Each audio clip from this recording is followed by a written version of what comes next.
enough chit-chat. What do you got next for us? This song is always a crowd favorite. I wrote it when I was 18. It's called Pretty When You Die.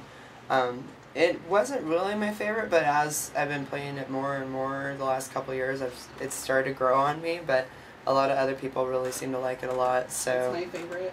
That's what I was telling him in the car he hadn't heard you yet, and I stuck the CD in on the way down here, and I automatically put it on that one. I had a friend that used to give me death threats. He's like, if you don't do anything with this song, like, I'm just gonna kill you, because, you know, like, it's really sad that the only people you share this with is who's, you know, lives with you. Like, do something with this. So, here you go, Nathan. It's on the radio. Thank you, Nathan, for pushing her. Yes. All right.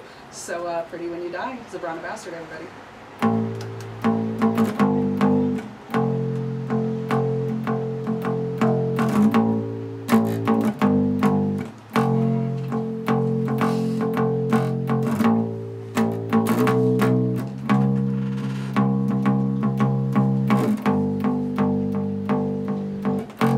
I sit through smeared mascara on cheeks. Oh, how I love it when you weep. Oh, yes, I love to see you cry, because you're pretty when you die. The mother says I'm free, but Father, who am I to be? A little girl out in the cold, oh, so young and yet so old.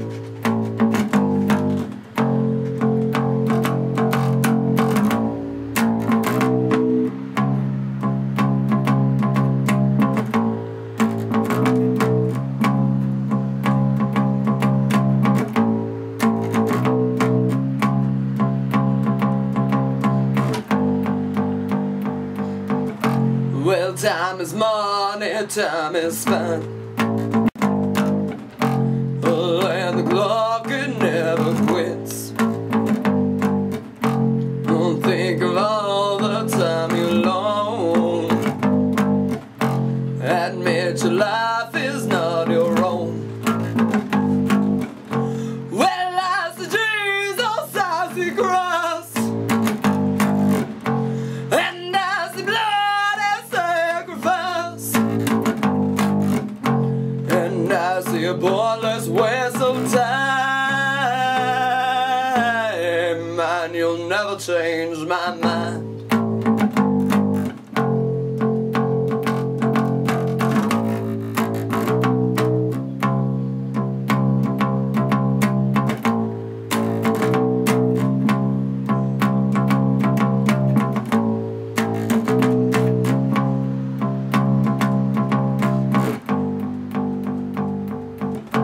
Well, if I gave my love to you, oh, tell me, boy, what would you do? Would you let it slip away? Well, as you watch my soul decay, 'cause there's a box I have inside, oh, and the key is hard to find. But if the open that you could, then I would well be understood.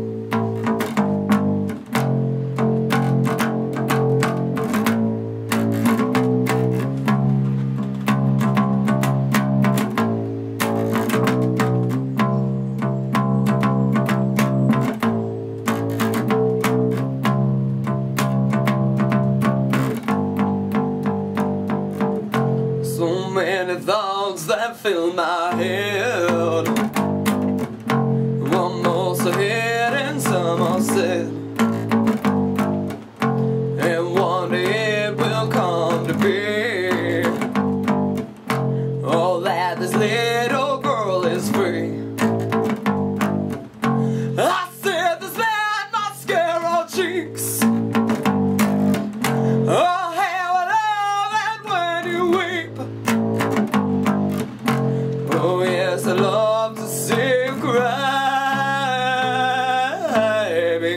because your brother when you die.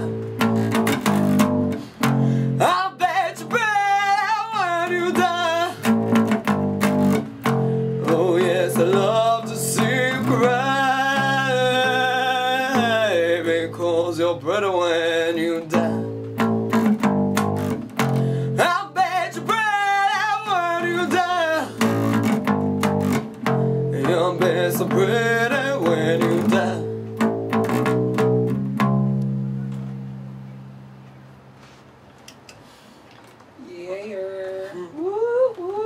I seriously just, yeah, I love that song. I listen to it over and over and over and over, which is kind of sort of what I was doing secretly for the last 2 days.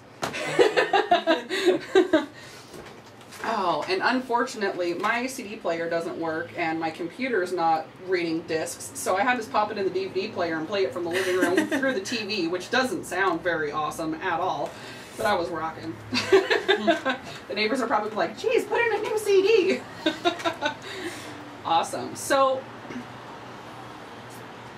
I guess what is your goal? I mean, other than just getting your music out there as any artist, I mean, is there some secret underlying goal or message that you want people to hear from you? Does that make sense? Yeah, no, actually, there is a goal. I don't do this for fame, and I don't do this for fortune. The end goal is a safe house, to be honest. No one's really ever asked me this before, but I was raped when I was 17, and I was also sexually abused as a child.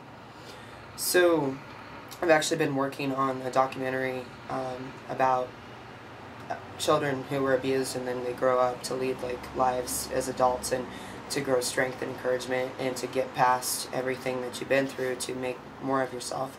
So actually my end goal, I want to have a farm, like a really big farm that's a safe place, and to where I can do 4 big music festivals a year with different genres of music, because I listen to everything, like bluegrass, blues, like hip-hop, rock, metal, I mean, punk rock. I mean, I listen to everything from like the Mentors and G.G. Allin, which is weird, you know, because it's like, you know, I listen to a rape rock band, you know, but, right. You know, all across the spectrum, you know, like, I love music in all different shapes and forms.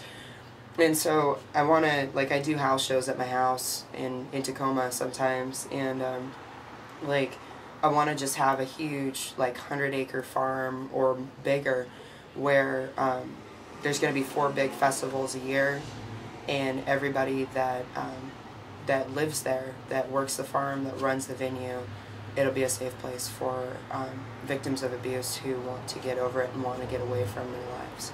So that's honestly, like, that, to me, that's the end goal, is creating a safe place for other people. You know, it's a hard thing to get over. I mean, you can tell in some of my songs I'm obviously not 100% over a lot of the things that happen to me, but there is life after trauma, you know, and that's my big message, is that there's life after trauma.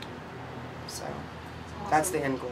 You can't, and an important thing too is when something like that happens to you, doesn't matter what the trauma is, but a lot of people are really quick to push it away and forget about it, and you can't do that.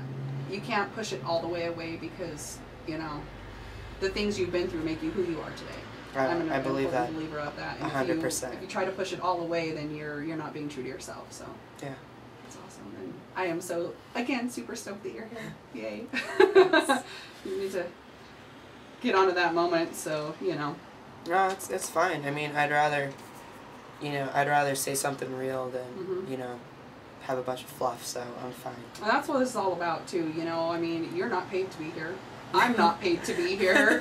Nobody that sits behind this microphone is actually paid to be here. We're all here for the love of the community and for the love of music, or whatever it is we are broadcasting out, you know. Yeah. I mean, there's all kinds of different shows here, but this is the main thing for me, is why I want to keep doing it. I get those moments where I feel overwhelmed and I'm just like, you know, but ultimately once I get in the studio and I'm behind the microphone and I have guests on and I can relate to, like yourself, it's awesome, and it reminds me of, you know, why I want to keep doing this and reaching out to people, because, you know, I can come in here and and show people stuff that they're not going to see anywhere else. Yeah. You know, I mean, I probably never even would have heard your music or heard of you had I not gone to the Ogre's Den that night. Yeah. Which is awesome, you know, and that's why I was so super stoked on getting you in here, because, you know, I didn't see myself having another opportunity, and I wanted to get that opportunity for others to hear you too. So. Yeah. No, thank you very much for having me. What else you got for us? Well, I figured since with what I just talked about, I guess I'll play "Breaking the Child," which is actually the song it's about being abused as a child and about being raped and kind of turning that around to owning yourself. So, yeah, I mean, I'm a pretty abrasive person, but sometimes, you know, it's a really hard world, and I'd rather be abrasive than naive. Right. So. All right, guys. Zebrana Bastard on KYRS, Medical Lake, Spokane, 88.1 and 92.3 FM. You're officially tuned in to Queens of Noise. When you touch my skin, you also tell my soul. But let's play pretend, follow me down this rabbit hole. I feel my youth slipping amidst all decay, locked in the closet far away, trapped in the trunk in the room.